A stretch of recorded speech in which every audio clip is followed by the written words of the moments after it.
All right, ladies and gentlemen, boys and girls, this is the art of the ages, the how and whys of writing. So, for those of you who are joining me on YouTube, my hair is actually a little bit wet. We've been having some plumbing problems here at the house, and I was outside with the plumber, trying to carefully watch over his shoulder as he fixed those problems. And so,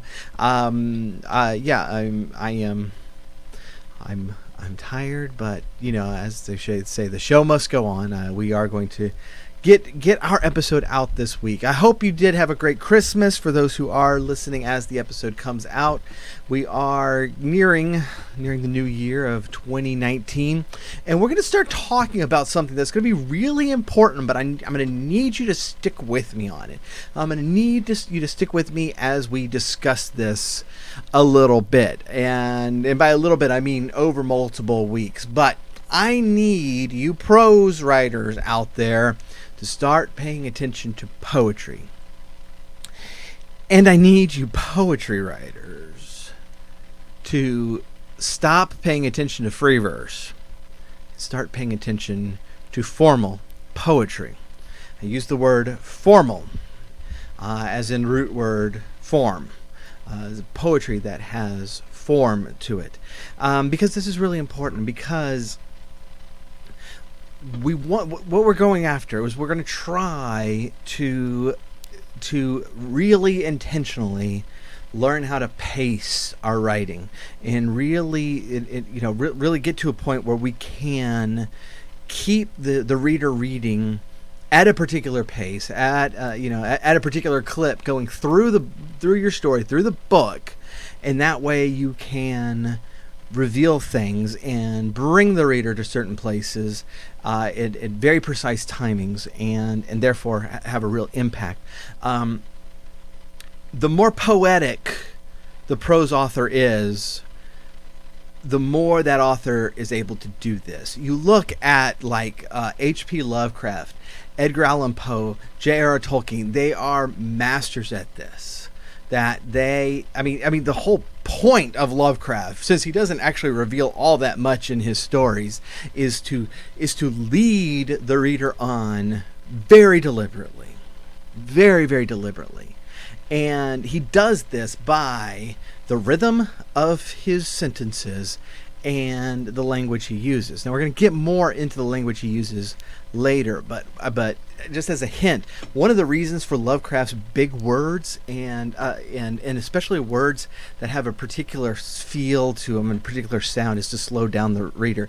One of his favorite words is eldritch, and it's a wonderful word for this reason, because eldritch is nearly impossible to read quickly.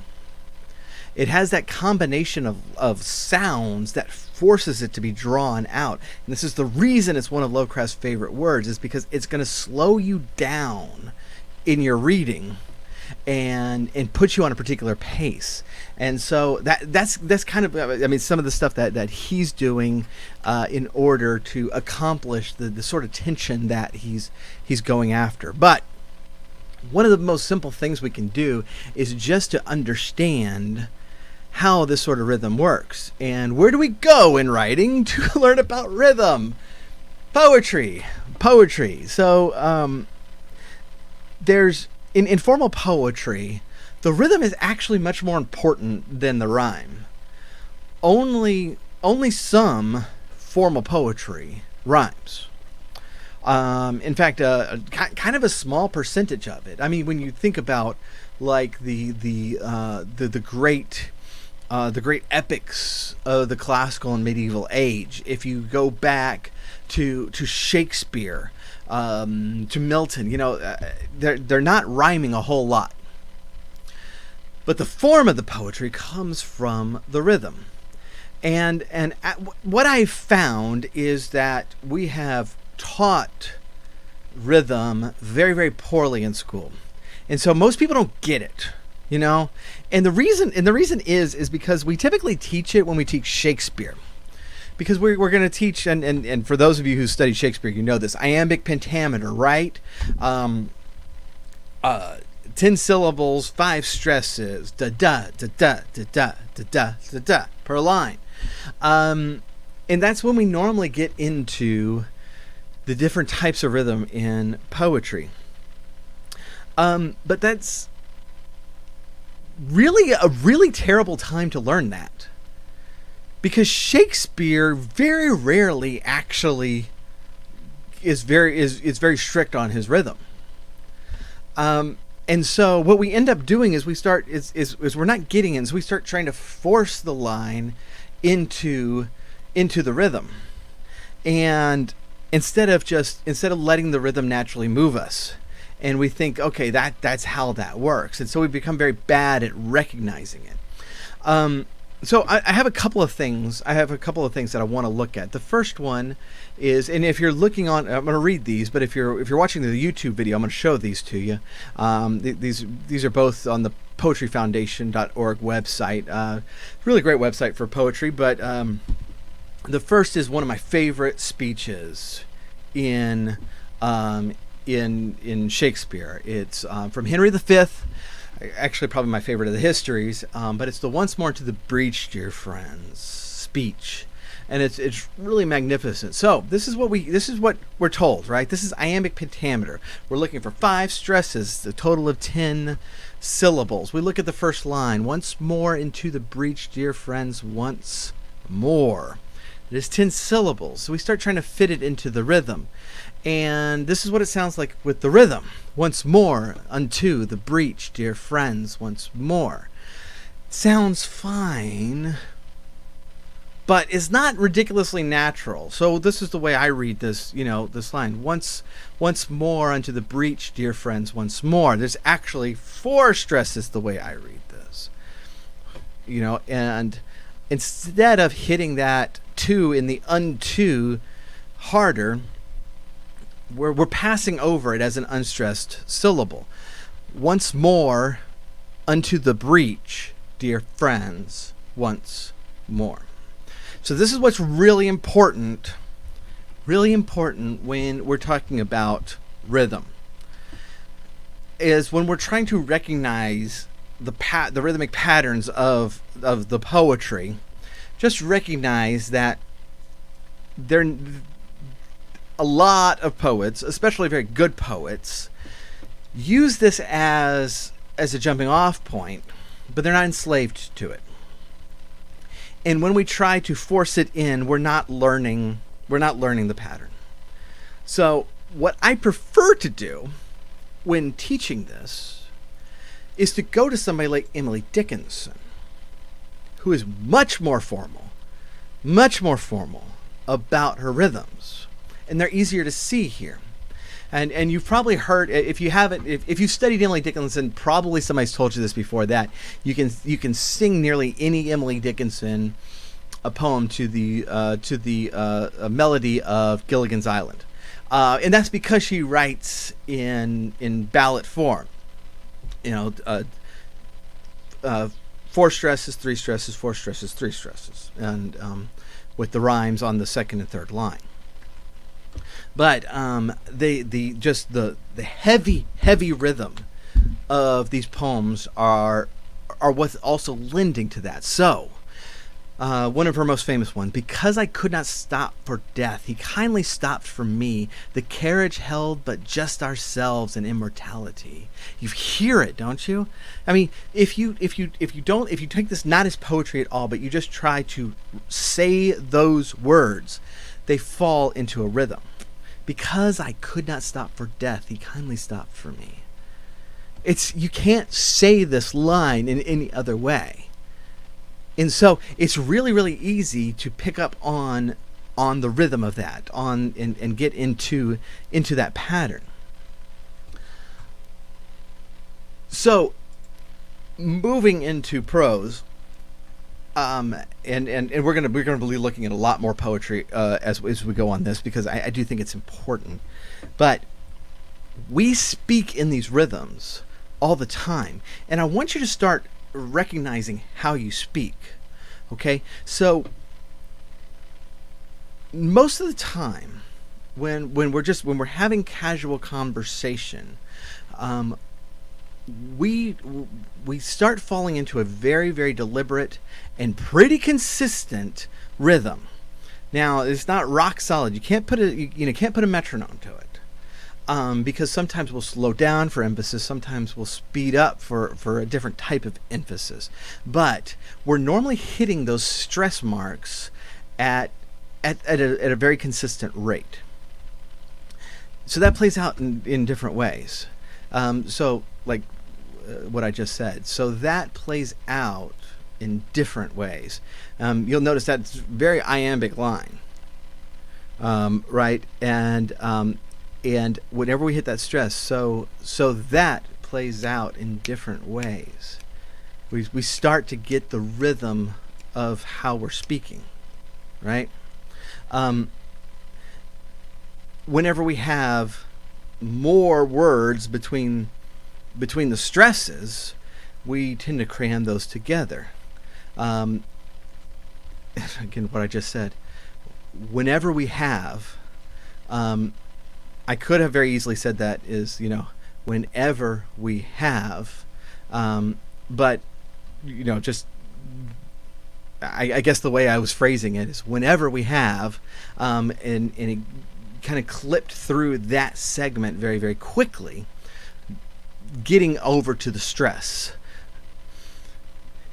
As we do this, another thing we're going to notice is that some words have more stress than others.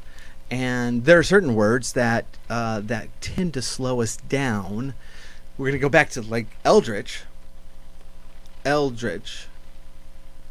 Not only does the word eldritch have a combination of letters that slow us down because they're difficult to pronounce quickly, but it's also a double stress. It's like football.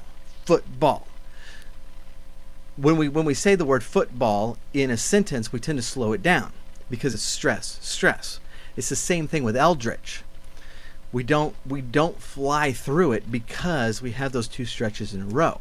Now, they're not the exact same level of stress, and we're going to tend to maybe punch one of those syllables a little bit stronger, but it does tend to slow us down. When we have a bunch of unstressed syllables in a row, we will speed them up. So what does this do for us? It does magnificent things. Because you can force the reader to move more quickly through a segment. Like, let's just say we have like an action scene, something that's like some sort of fight, some sort of car chase, something like that. You can actually pick up speed through that with the use of a bunch of unstressed syllables, where you can slow people down with the use of tougher words, with the use of syllables that don't read quickly. Eldritch being our example for our purposes here, and by using more stressed syllables. There are certain points, and at some point we're going to look at like some of the things that Tolkien does, where like he is metering out some of his prose, and it's magnificent the way he does this. This is not something that we're probably going to do on a regular basis, but it's something that if you understand how to do it, if you practice that and you get better at it, then you're going to be able to control that pacing all the better. And step one in doing that is studying poetry and writing poetry. I mean, one of the main reasons that like our prose style has become so just wilted in the modern age is because of the embrace of free verse poetry. And